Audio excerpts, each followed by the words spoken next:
இப்போ தான் நம்ம சேனலுக்கு நீங்கள் முதல் முறையாக வரீங்கன்னா தயவுசெய்து கீழே இருக்கிற ரெட் கலர் சப்ஸ்கிரைப் பட்டன் அழுத்தி சப்ஸ்கிரைப் பண்ணிக்கோங்க. கூடவே அந்த பெல் பட்டன் அழுத்தி ஆள்னு கொடுத்துக்கோங்க. அப்போ தான் நம்ம போடுற வீடியோ உங்களுக்கு தினமும் கிடைக்கும். சரி வாங்க இப்போ நம்ம வீடியோக்குள்ளே போகலாம். திருப்பூர் பழைய பஸ் நிலையம் அருகே வசித்து வரக்கூடிய பனியன் தொழிலாளியின் 12 வயது மகள் பக்கத்தில் இருக்கக்கூடிய தனியார் பள்ளியில் 7ஆம் வகுப்பு படித்து வந்திருக்கிறார். கடந்த 2016ஆம் ஆண்டு ஆகஸ்ட் மாதம் 13ஆம் தேதி பள்ளிக்கு சென்று திரும்பிய சிறுமி அருகில் உள்ள கடைக்கு போயிருக்கிறார். அதன் பிறகு வீட்டுக்கு திரும்பவில்லை. அதிர்ச்சியடைந்த பெற்றோர் அக்கம்பக்கம் மற்றும் உறவினர்கள் வீடுகளில் தேடியும் மகளை கண்டுபிடிக்க முடியவில்லை. இது குறித்து திருப்பூர் தெற்கு போலீசில் புகார் செய்தனர்.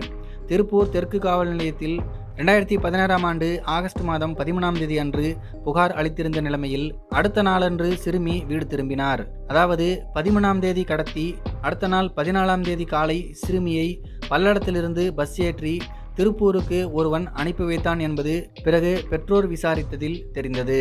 அது மட்டும் இல்லாமல் அந்த சிறுமி பாலியல் துன்புறுத்தலுக்கு ஆளானதும் தெரியவந்தது. அந்த சிறுமி கூறும்போது, தான் கடைக்கு சென்றபோது தந்தைக்கு உடல்நலம் சரியில்லை, உடனே வா என்று 35 வயது மதிக்கத்தக்க ஒருவர் தன்னை சைக்கிளில் அமரும்படி அழைத்தார்.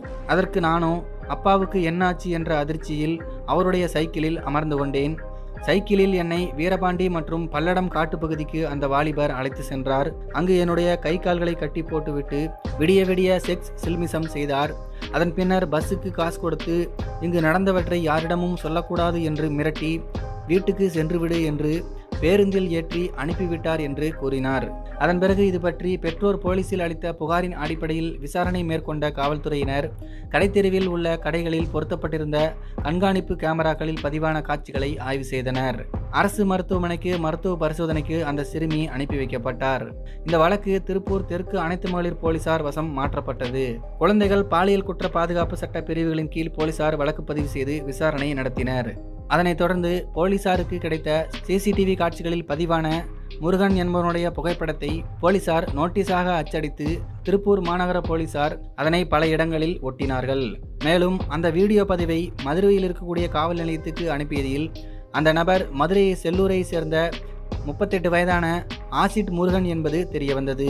கேவிஆர் நகர் பகுதியில் வீடு கட்டும் தொழிலில் வேலை செய்து வருகிறான் அவன் என்பதும் தெரியவந்தது. இதனையடுத்து போலீசார் தனிப்படை அமைத்து ஆசிட் முருகனை தேடி வந்தனர். அதன் பிறகு 2016 ஆகஸ்ட் மாதம் 18ஆம் தேதி அன்று இரவு நேரத்தில் திருப்பூர் கருவம்பாளையம் பகுதியில் பதுங்கியிருந்த முருகனை போலீசார் கைது செய்தனர். போலீசார் அவனை சுற்றி வளைத்து பிடிக்கும் போது முருகன் தப்பி ஓடியிருக்கிறான். இருந்தாலும் போலீசார் துரத்தி சென்று அவனை பிடித்திருக்கிறார்கள். காவல் நிலையத்தில் வைத்து அவனிடம் நடத்திய விசாரணையில் முதல் மனைவி பிரிந்து சென்று விட்டதால் இரண்டாவதாக அவன் திருமணம் செய்து கொண்டிருக்கிறான். சில நாட்களில் இரண்டாவது மனைவிக்கும் முருகனுக்கும் இடையே ஏற்பட்ட தகராறில் மனைவி மீது ஆசிட் ஊற்றி கொலை செய்ய முயற்சித்த வழக்கு மதுரை காவல் நிலையத்தில் நிலுவையில் இருப்பதும் தெரிய வந்திருக்கிறது. மதுரை சிறையில் அடைக்கப்பட்ட இவன் மீது 2005ஆம் ஆண்டு மற்றும் 2014ஆம் ஆண்டுகளில் குண்டர் தடுப்பு சட்ட நடவடிக்கையும் எடுக்கப்பட்டிருக்கிறது. இவனுடைய படத்தை வெளியிட்டு போலீசார் நடத்திய விசாரணையில் திருப்பூரில் பதுங்கியிருந்தது தெரிய வந்திருக்கிறது. அதன் பிறகு போலீசார் இவனை கைது செய்து திருப்பூர் மாவட்ட மகிழா கோர்ட்டில் ஆஜர்படுத்திய பின் கோவை மத்திய சிறையில் அடைத்தனர். போலீசாருடைய விசாரணையில் இவன் பல்வேறு குற்றங்களில் ஈடுபட்டது கண்டுபிடிக்கப்பட்டது.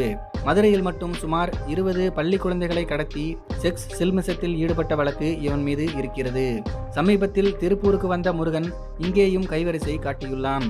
பள்ளி செல்லும் சிறுமிகளை முருகன் குறிவைப்பான். தனியாக இருக்கக்கூடிய சிறுமிகளை சைக்கிளில் கடத்துதல், ஆசை வார்த்தை கூறி அழைத்து செல்வது, குடும்பத்தில் பெற்றோருக்கு உடல்நலம் சரியில்லை என்று கூறி கடத்துவான்.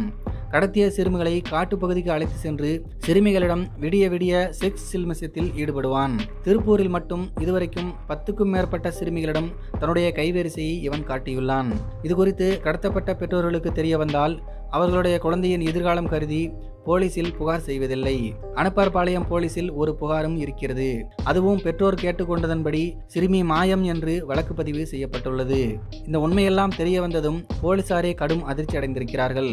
அதன் பிறகு இவனை தனி ரகசிய இடத்தில் வைத்து விசாரணையும் நடத்தி வருகிறார்கள்.